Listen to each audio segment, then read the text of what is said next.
this is the Talk of San Diego, and we're here at HipCooks. And this is Christina. And so, can you tell me anything about yourself or how you started cooking this establishment? Yeah, well, I have been cooking my entire life, so this job is perfect because cooking and food have always been my passion, and so it's always great when your passion can become your work. Exactly. Our studio has been here since October of 2011, so I've been here about a year and a half.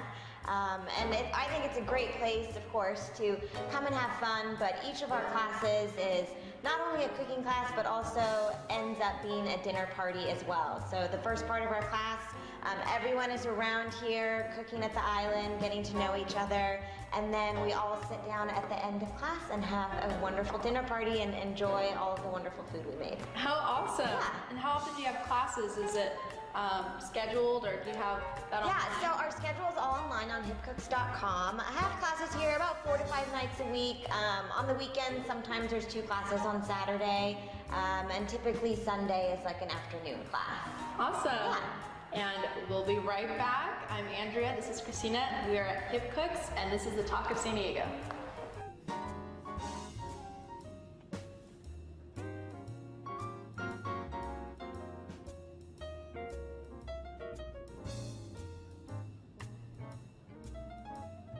Next, your weather on the 8s, only on the Talk of San Diego.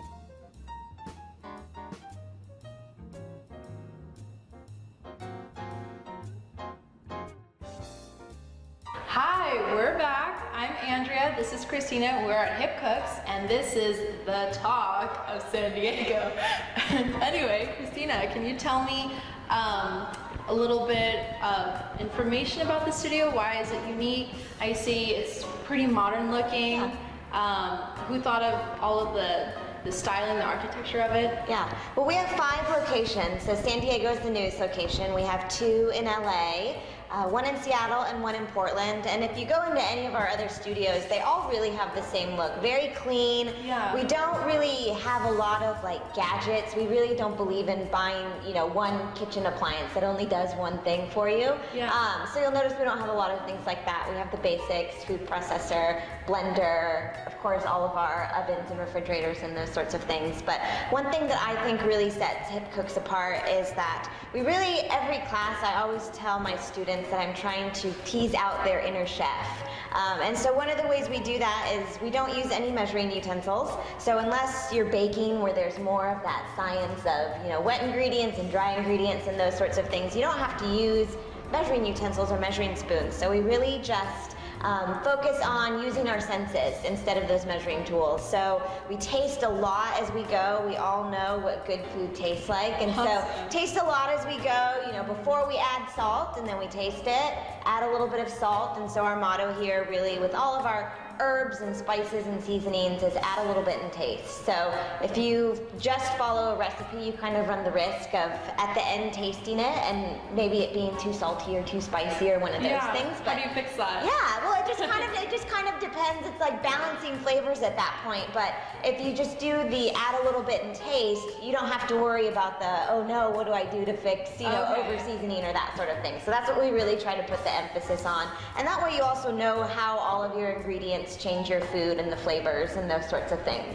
Wonderful. Yeah. And how long have you been here? You said for a year? Yeah, the studio's been here for about a year and a half, and I've been teaching here since May, and then took over as studio manager in October. And so you see regular students? I do, and it's great because sometimes maybe when they first come in, they're a little timid in the kitchen, but as they keep on coming in, I love hearing their success stories of things that they've made at home, and just really seeing their confidence here in class is really great to see. Yeah. And so, for the students, do they have a certain preference? They say, oh, I feel like cooking this today, or you have a set schedule of what you're cooking? Yeah, we do have a set schedule, but we have a huge variety of classes. We do everything from Thai to dim sum to homemade pasta, where we make the dough from scratch, all the sauces, all the fillings for ravioli and those sorts of things. So huge variety, really to please any palate. Tasty. Yeah, very tasty. And who picks the menus, or how do you sort that out? Or let's say you say, oh, we feel like cooking Italian food. Right. So across our studios, we have set menus that have kind of come over the years with different teachers and managers really coming together to develop new menus that we think our students would like. And so really it's just kind of setting the schedule. If there's a class that someone really wants to take, but maybe they don't see it on the schedule, I have them email me, and we definitely like set up a day where they can put, you know, whatever class that they want on the schedule. Cool. So yeah, but all of that is online, where you can sign up, the menu and everything is there. And how long do you have desserts? Like how often is that? There's a dessert in most classes, yeah. During the holidays we have a class that is all cookies, and it's delicious. But there's at least one dessert in every class, of course. That's the most important part to me. Cool. And I see we have this lovely setup here. We have do. nuts and Tabasco and what else? Some butter, some brown sugar, yep, and some rosemary. So what are we going to make today? We are going to make some spice candied nuts today. They are delicious. They're one of our favorites. Awesome. Yeah. So we'll be right back, and we're going to start cooking pretty soon. I'm Andrea. This is the Talk of San Diego. This is Christina, and we'll see you shortly.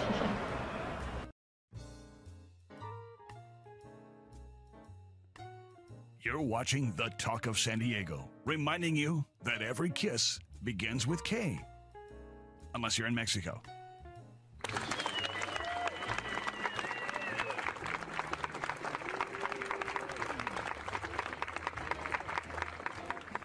Hello, and we're back, and this is the Talk of San Diego. I'm Andrea, this is Christina. We are at HipCooks, and we have some butter on this pan right here. We have some butter that is nicely melted, unsalted butter here. So this is going to be for our yummy candied nuts. So we just have a mixture of nuts here that we're using. I'm using cashews, walnuts, and almonds, but you can certainly use any kind of nut that you want.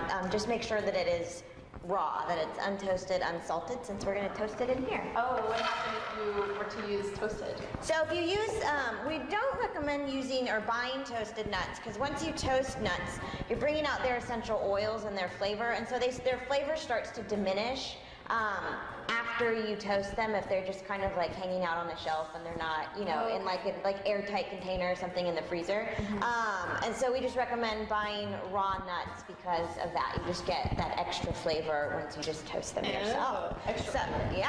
So we have our butter in here. We're gonna give it a quick pan flip. Woo! Get this nice and coated. You wanna give it a try? Okay. So here, I'll show you what to do. You kind of wanna bend your wrist down a little bit, get the nuts kind of in that curve of the pan, and it's just a quick out and back motion. And just make sure you do it over the island, because if you do it over the fire and nuts go in the fire, we can't save them. We can't save them. Probably don't want to. They'd be a little too toasted for us. So go for it. Give it a shot. Yeah. Nice. All right. So now we're going to add a little bit of brown sugar. About a tablespoon or so of brown sugar. You can coat that a little bit. Jump it? Yeah, flip those a little bit. What is this called? Flipping? Or is it It's just pan flip. Pan flip. It's very exciting, very technical term too. So yeah, you can just put it back on the fire because you want to make sure that the sugar is over the heat, because that's what's going to get it to melt and to caramelize. So every once in a while we can give it another pan flip. But we really just want that sugar to melt a little bit. So let's make sure our heat's up here. Would you say are enough? It just kind of depends. You just want to make sure that the nuts have like a nice coating of that butter and that sugar. So just kind of as long as it takes you to get to that point. So let's see how we're coming along here. Does it look good? That's the pan. The butter is nicely, or the sugar rather, is nicely melting there. You can give that a couple more pan flips. Ooh. Okay. Ready? You're a pro at it now. Oh, nice. Very nice. I'm gonna add a little bit more sugar to there. Sugar. Got a lot of nuts in there. Gotta put some more sugar. Can you add like as many types of nuts as you want? Like. Yeah. You can add whichever ones you want. If you don't like cashews or almonds or walnuts, you can certainly put pecans or anything like that in there that you want. So yeah, let's get that back on the heat. Looking good. And when have you overcooked them? When have I what? When do you know if you've overcooked them? You'll know they'll kind of start to smoke and they'll just get really, really dark. So we want them to get nice and toasted, but we don't want them to get really, really dark or anything like that. And so you can see like that sugar's melting. melting there. And you just kind of want it to get nice and melted so you can coat all of those nuts really well. Yeah, looking good. Do a couple more pan clips. I know, right? And then I can tell you a little bit more about the other ingredients that we are going to put on our nuts. So we have some rosemary here. So this is just fresh rosemary from your garden, or you can certainly buy it at the store.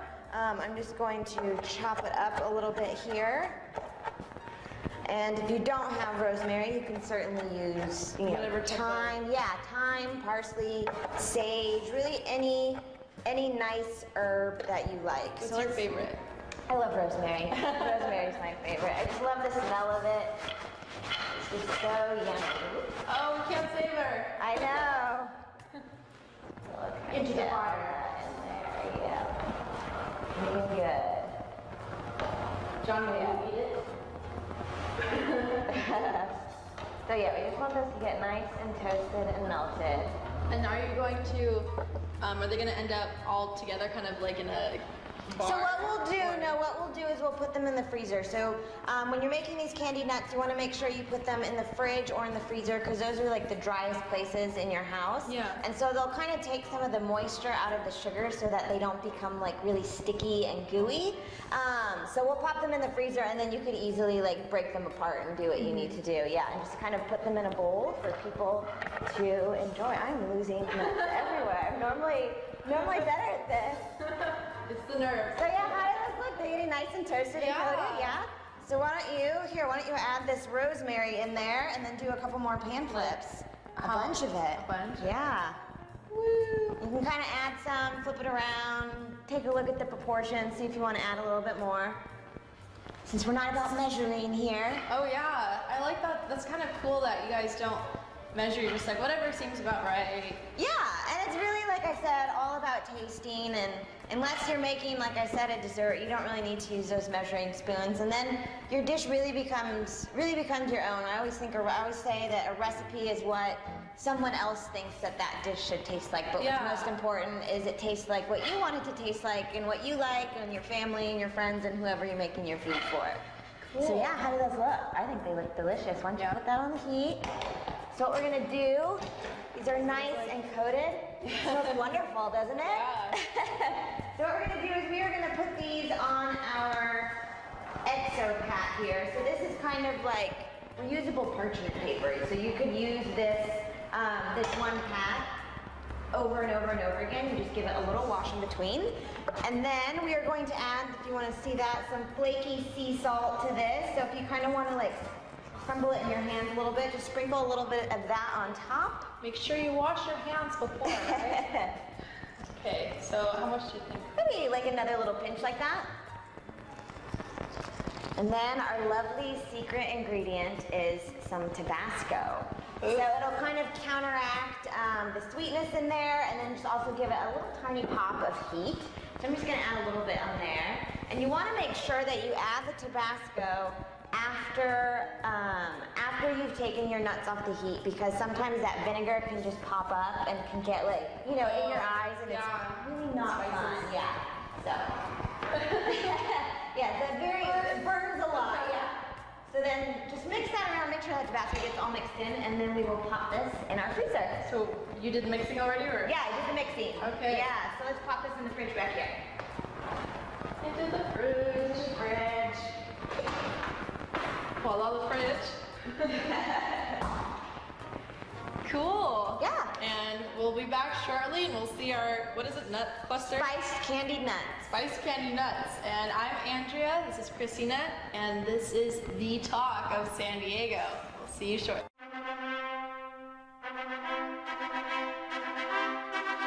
Those wishing to get married on the Talk of San Diego show must put up a $500 insurance bond for potential property and personal damages before being considered for airing.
We are back. This is the Talk of San Diego.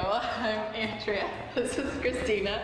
And we are at HipCooks. My producer over here is making fun of me, so that's why I'm laughing right now. Anyway, these are the nuts, the final product. And I cannot remember the name. Sweet, salty, Spice candied nuts. Spice candied nuts. And they're delicious. I've had probably half a bowl at this point. And what is your favorite class to teach? What is your favorite dish to do? Can you tell us more about that? Yeah, well, I love to make these. I love to make it in class because it's just something that's so easy, but just has so much flavor. And so I always like to have these in my freezer. You can make a huge batch of these for a party or just to have around as a snack. And keep them in your freezer. They'll stay in there in like an airtight, plastic container. They'll stay there for weeks on end, and so you can, take some out when you're having people over or something like that. And so I really love to make these in class and when I have guests. But I think my favorite class here to teach is our pasta class. It's, from beginning to end. You start with flour and eggs, you make the dough, and then you roll it out. You make the sauces, the fillings for ravioli. And so I think it's a class where students feel like the most accomplished and, like you did so much in those 3 hours during class. And it's a great feeling, and the food is delicious. We were talking about earlier how back in the day they didn't have the instruments to make noodles, they didn't have KitchenAid attachments, long time ago. So yeah. How would they would they have to slice it or? Yeah, you would just use a knife and roll it out yourself. Yeah. So I think we're a little spoiled with our KitchenAid attachments, but they are wonderful and we love to use them. Try these out, right? Yeah. Let's see. Of course. They are delicious. They are. This is like our second bowl. Can you tell us one more thing? I just learned, I guess there's a difference. Convection, infrared, in the third one? What was the third one? Convection, conduction, infrared. Yes. Could you explain those things? And I think we have an example. Yeah, we have a convection oven here and then a normal thermal bake oven, which is what they call it. So convection oven, you have a fan in the back of the oven that distributes the heat evenly. And so when you have just like a regular, what most of us have at home, that does the bake and the broil, the heat's just coming from the bottom there. So sometimes it might not be even. That's when you find that you have to switch trays of cookies or whatever you're making or that sort of thing. So convection just makes it a lot easier because of that fan in the background that distributes everything evenly, and it makes it possible so you can cook two completely different things in the same oven at the same time, and be able to cook them both evenly. So it is great. Is there specific things that you would cook with one type of oven? You can put anything in that convection oven. It just really kind of depends on what you're doing. I love roasting vegetables in a convection oven because it just gets everything evenly. You don't have like one spot of really brown vegetables and then kind of the other ones in the back, maybe not so even. But convection is great for everything. Great. Yeah. And one more last bite. Yeah. Okay, I'll wait. I'm Andrea. This is the Talk of San Diego. And this is Christina. We're at HipCooks, and thanks for watching. See you next time. Oh, and one last thing. How can they find out for more information? Sorry. I'm on the floor right now. HipCooks.com is our website. Our schedule's up there. You can sign up there and find out where we are. Our studio's here in North Park. But yeah, all the information is up on our website, HipCooks.com. Thank you very much. Yeah, thanks. And we'll see you next time. This is the Talk of San Diego.